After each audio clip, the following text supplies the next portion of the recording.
Class এসএসসির পরে প্রথমে দুবাইতে আসি, তারপরে আমি প্যারিসে আজকে 2 বছর। এখানে আমার 6 মাসের মধ্যে আমার পেপার হয়েছে।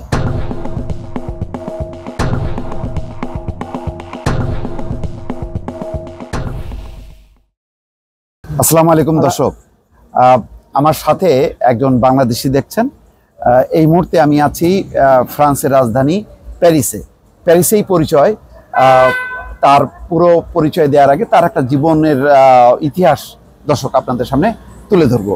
ভাইয়ের নাম কি? আমার নাম আব্দুল মালিক। আব্দুল মালিক। আপনার দেশের বাড়ি? দেশের বাড়ি মৌলভীবাজার, কুলাউড়া। আচ্ছা আচ্ছা, কিভাবে আপনি প্রবাস জীবনটা শুরু করছেন? প্রবাস জীবন তো আমি অনেক আগে আমি দুবাইতে ছিলাম অনেক দিন। আচ্ছা, তারপরে বিভিন্ন দেশে, এই যে ইউরোপ, লন্ডন, তারপরে আমি প্যারিসে আজকে 2 বছর। 2 বছর হয়েছে প্যারিসে আমার। তার মধ্যে আসার 6 মাসের মধ্যে আমার পেপার হয়েছে এই দেশে। প্রথমে আপনি প্রবাসে আসছেন কোন দেশ থেকে শুরু করছেন? দুবাই থেকে আমি শুরু করছি। দুবাই থেকে শুরু করছেন? আচ্ছা, দুবাই কবে আসছেন, কত সালে আসছেন? দুবাই আসছি আমি 2006 এ আমি আসছি। 2006 এ? আচ্ছা, তারপর দুবাইতে কতদিন ছিলেন? দুবাইতে প্রায় 6-7 বছরের মতো ছিলাম। 6 বছর হবে। আচ্ছা, 6 বছর। জি জি। তখন কত বয়স আপনার? তখন আমার 16 হবে। 16 বছর? এত অল্প বয়সে আপনি পাড়ি দিলেন কেন? জি জি, ওই যে আমার প্রবাসের স্বপ্ন। আমি সবাই এলাকার সবাই চলে আসে লন্ডন, বিভিন্ন দেশে সাকসেস হয়। আচ্ছা, এটা মানে আমি ইন্টারে আমি পড়ি, ক্লাস এসএসসির পরে প্রথমে দুবাইতে আসি। পরে দুবাইতে এখানে আমি অনেকদিন ছিলাম। কি করতেন দুবাইতে? দুবাইতে আমি ছিলাম যে একজন আমার বস ছিল, একজন বড় শেখ দুবাইতে। উনি তার পার্সোনাল, তার সাথে মানে পিএস হিসাবে আমার রাখছিল। তার নিয়ে শুধু ঘুরতাম গাড়ি। আচ্ছা আচ্ছা, দুবাইতে যে ভালোই ছিলাম আমি। তারপরে আমার স্বপ্ন হইলো যে আমি ইউরোপে, লন্ডন অথবা ফ্রান্সে আমি এখানে আসিয়া আমি বাকি জীবন যেন আমি এখানে বসবাস করতে পারি, এই স্বপ্ন নিয়ে আমি মানে আগাইতে থাকি। আচ্ছা, তারপরে আমি পর্যায়ক্রমে আমি চলে আসি। আসার পরে কত সালে আসলেন দুবাই থেকে লন্ডন? দুবাই থেকে তো আরো 6-7 বছর আগে চলে আসছি, প্রায় 8 বছর হবে। তো লন্ডনে থাকলেন না কেন? ওইখানে তো পেপার হয় না। আচ্ছা আচ্ছা, তারপরে লন্ডনে কি করতেন? ওইখানে এই যে এগুলা কাজ হইলো যে রেস্টুরেন্ট, সুপার মার্কেট, ওইগুলা। আচ্ছা জি, ওইগুলার কাজ। তারপরে এখান থেকে পেপার হয় না, ওই জন্য আমি প্যারিসে চলে আসছি।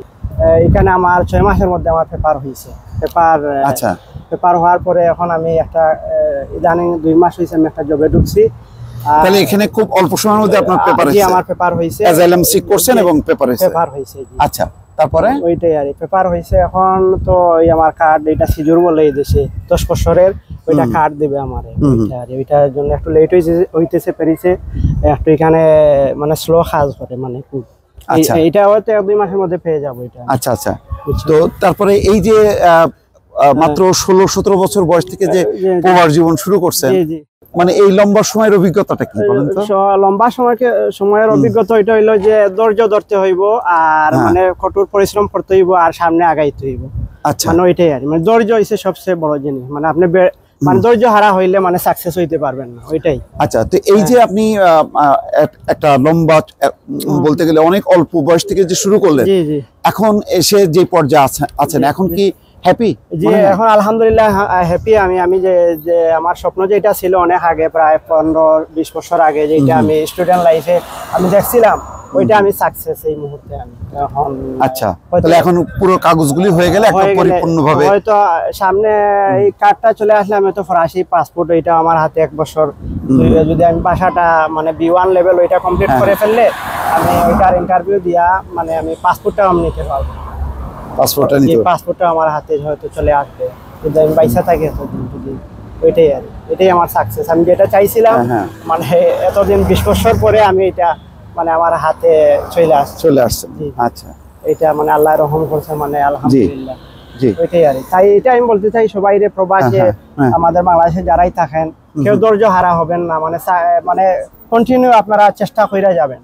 মানে সফলতার মূল চাবিকাঠি হইলো যে আপনি মানে ধৈর্য ধরতে হইব। ধৈর্য হারা হইলে হবে না, মানে আপনি একের পর এক মানে চেষ্টা করে যাইতে হইব, ওইটাই আর। আর আপনার সাথে আমি এখানে হাঁটার পথে দেখা হয়েছে মোস্তফা ফেরুদ ভাইয়া, মানে এটা ভালো লাগছে। আর আপনি আমার ইন্টারভিউ নিতেছেন, অনেক আগে থেকে আপনার এই যে বাংলা ভিশনের প্রোগ্রাম, তারপরে প্রবাসীদের নিয়ে এগুলো আমি দেখি, ওই জন্য আর আজকে আমার ইন্টারভিউ নিচ্ছেন, এই জন্য আমি অনেক হ্যাপি।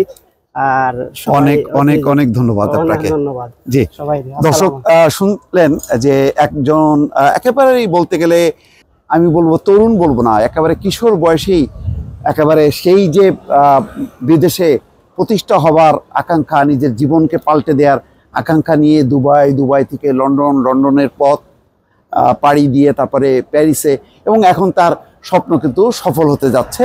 তো এইভাবেই আসলে আমি জানি না সিলেটের অধিবাসীরাই হয়তো সবচেয়ে বেশি তুলনামূলকভাবে এগিয়ে থাকে এবং তারা সাপোর্টও পায় তাদের স্বজনদের, বন্ধু বান্ধব, আত্মীয় স্বজন, যেহেতু সারা বিশ্বে ছড়িয়ে আছে, এই কারণে কিন্তু তাদের স্বপ্নটা সফল হয়।